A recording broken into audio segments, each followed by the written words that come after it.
Quais os direitos das pessoas e de onde eles vêm? Quem pode tomar decisões pelos outros e com que autoridade? E como podemos organizar a sociedade para atender às necessidades das pessoas? Essas perguntas desafiaram uma nação inteira durante a rebelião da Revolução Francesa. No final do século XVIII, a Europa havia passado por uma mudança cultural e intelectual profunda, conhecida como Iluminismo. Filósofos e artistas promoviam a razão e a liberdade humana, em vez da tradição e da religião. A ascensão de uma classe média e materiais impressos encorajavam a consciência política, e a Revolução Americana havia transformado uma antiga colônia inglesa em uma república independente. Apesar disso, a França, um dos maiores e mais ricos países da Europa, ainda era governada por um regime antigo, de 3 classes sociais rígidas, chamadas de estados. O monarca Luís XVI baseou sua autoridade em um direito divino e deu privilégios especiais ao primeiro e ao segundo estado, o clero e os nobres. O terceiro estado, que era composto por comerciantes da classe média e artesãos, assim como mais de 20 milhões de camponeses, tinham bem menos poder. E um detalhe, eles eram os únicos que pagavam impostos, mas não só para o rei, também para os outros estados.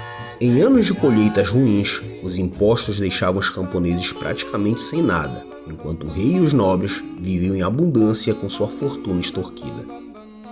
Quando a França se afundou em dívidas, devido a seu apoio à Revolução Americana e sua prolongada guerra com a Inglaterra, foi preciso mudar.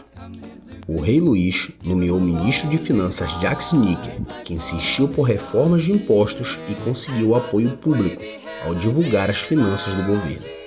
Mas os conselheiros reais se opuseram a essas iniciativas. Desesperado por uma solução, o rei fez uma reunião com os Estados Gerais, uma assembleia de representantes dos 3 estados, pela primeira vez em 175 anos. Embora o terceiro estado representasse 98% da população francesa, seu voto era equivalente ao dos outros estados. Era previsível que ambas as classes superiores eram a favor de manter seus privilégios.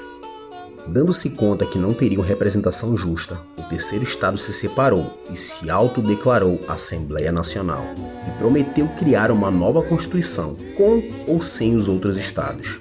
O rei Luís ordenou que o primeiro e o segundo estado se reunissem com a Assembleia Nacional, mas ele também demitiu Necker, seu ministro de Finanças popular. Em resposta, milhares de parisienses enfurecidos se juntaram com soldados simpatizantes para tomar a prisão da Bastilha, um símbolo de poder real e um grande armazém de armas. A revolução havia começado. Com a rebelião se espalhando pelo país, o sistema feudal foi abolido. A Declaração dos Direitos do Homem e do Cidadão, feita pela Assembleia, proclamaram uma ideia radical para a época. As liberdades e os direitos individuais eram fundamentais para os seres humanos e o governo existia apenas para protegê-los.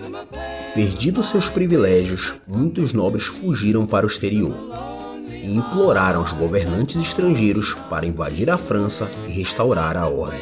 Luís se manteve representante da monarquia constitucional, mas temia pelo seu futuro. Em 1791, ele tentou fugir do país, mas foi pego. A tentativa de fuga destruiu a fé do povo no rei.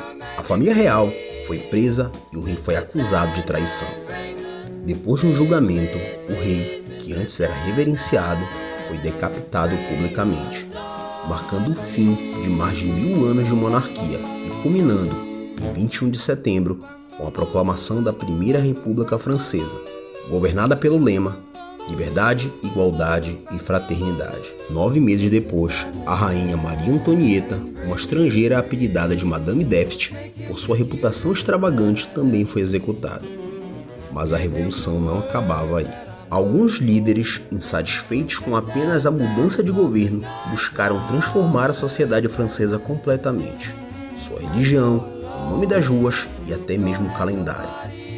Com múltiplas facções se formando, os extremistas jacobinos, liderados por Maximilien Robespierre, iniciaram um reinado de terror para suprimir a menor dissidência, executando mais de 20 mil pessoas antes da queda dos próprios jacobinos.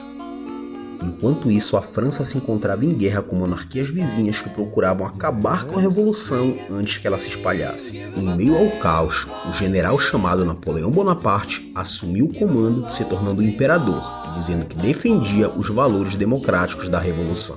Ao todo, a revolução teve 3 constituições e 5 governos em 10 anos, seguidos de décadas que oscilavam entre monarquia e revolta, antes da próxima república formada em 1871. Enquanto celebramos as ideias da Revolução Francesa, continuemos a lutar com muitas das mesmas questões básicas levantadas há mais de 2 séculos.